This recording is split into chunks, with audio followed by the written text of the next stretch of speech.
1916 का हिंदुस्तान उपमहाद्वीप राजनीतिक बेचैनी के दौर से गुजर रहा था। 1905 में बंगाल का विभाजन हुआ। 1906 में ऑल इंडिया मुस्लिम लीग की स्थापना हुई। 1911 में बंगाल का विभाजन वापस ले लिया गया। लेकिन एक सवाल बाकी था, क्या हिंदू और मुसलमान एक ही राजनीतिक मंच पर आ सकते हैं? इसी दौरान ब्रिटिश सरकार प्रथम विश्व युद्ध 1914 से 1918 में व्यस्त थी। ब्रिटेन को भारतीय समर्थन की आवश्यकता थी। भारतीय नेताओं ने महसूस किया कि यह दबाव डालने का उचित अवसर है। उस समय दो बड़ी राजनीतिक पार्टियां थीं, Indian national Congress, all India Muslim league. 1906 से पहले दोनों के रास्ते अलग थे। कांग्रेस अधिकतर हिंदू नेतृत्व के प्रभाव में थी, जबकि मुस्लिम लीग मुसलमानों के राजनीतिक अधिकारों की बात कर रही थी। मुसलमानों की सबसे बड़ी मांग थी सेपरेट इलेक्टोरेट्स, अलग निर्वाचन व्यवस्था, अर्थात मुसलमान अपने प्रतिनिधि स्वयं चुनें। कांग्रेस पहले इस मांग का विरोध करती थी, लेकिन 1916 में परिस्थितियां बदल गईं। इसी दौर में एक व्यक्तित्व उभर रहा था, मोहम्मद अली जिन्ना, एक सफल वकील, दोनों पार्टियों के सदस्य और हिंदू मुस्लिम एकता के प्रबल समर्थक। जिन्ना का मानना था, यदि हिंदुस्तान को संवैधानिक सुधार और स्वशासन चाहिए, तो दोनों बड़ी पार्टियों को एकजुट होना होगा। इसीलिए जिन्ना ने दोनों पार्टियों के बीच बातचीत कराने में महत्वपूर्ण भूमिका निभाई। लखनऊ का ऐतिहासिक अधिवेशन दिसंबर 1916। दिसंबर 1916 में लखनऊ में कांग्रेस और मुस्लिम लीग का संयुक्त अधिवेशन हुआ। यह पहला अवसर था जब दोनों पार्टियां एक ही शहर में लगभग एक ही समय पर एक साझा राजनीतिक रुख पर सहमत होने के लिए बैठीं।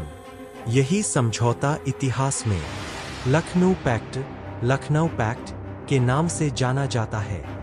लखनऊ पैक्ट के प्रमुख बिंदु, यह केवल प्रतीकात्मक एकता नहीं थी, बल्कि एक औपचारिक राजनीतिक समझौता था। मुख्य बिंदु थे, मुसलमानों के सेपरेट इलेक्टोरेट्स को स्वीकार किया गया, प्रांतों में मुसलमानों के लिए निश्चित सीटों का अनुपात तय किया गया, केंद्रीय विधायी परिषद में मुसलमानों को 1/3 प्रतिनिधित्व दिया जाए।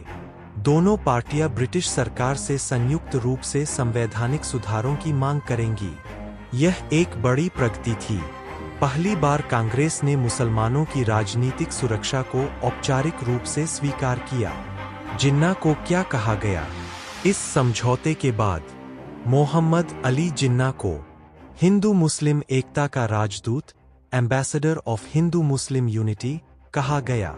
यह उनके राजनीतिक जीवन का वह चरण था जब वे पूरी तरह एकता के समर्थक थे। लेकिन यह एकता लंबे समय तक क्यों न टिक सकी? यह प्रश्न अत्यंत महत्वपूर्ण है। 1919 में रॉलेट एक्ट लागू हुआ, जलियांवाला बाग हत्याकांड हुआ, खिलाफत आंदोलन शुरू हुआ, गांधीजी का असहयोग आंदोलन आरंभ हुआ। कांग्रेस ने अधिक उग्र और जन आधारित राजनीति अपनाई, जबकि मुस्लिम लीग के भीतर भी मतभेद उभरने लगे। सेपरेट इलेक्टोरेट्स का मुद्दा, जो एकता की नींव था, आगे चलकर मतभेद का कारण भी बन गया।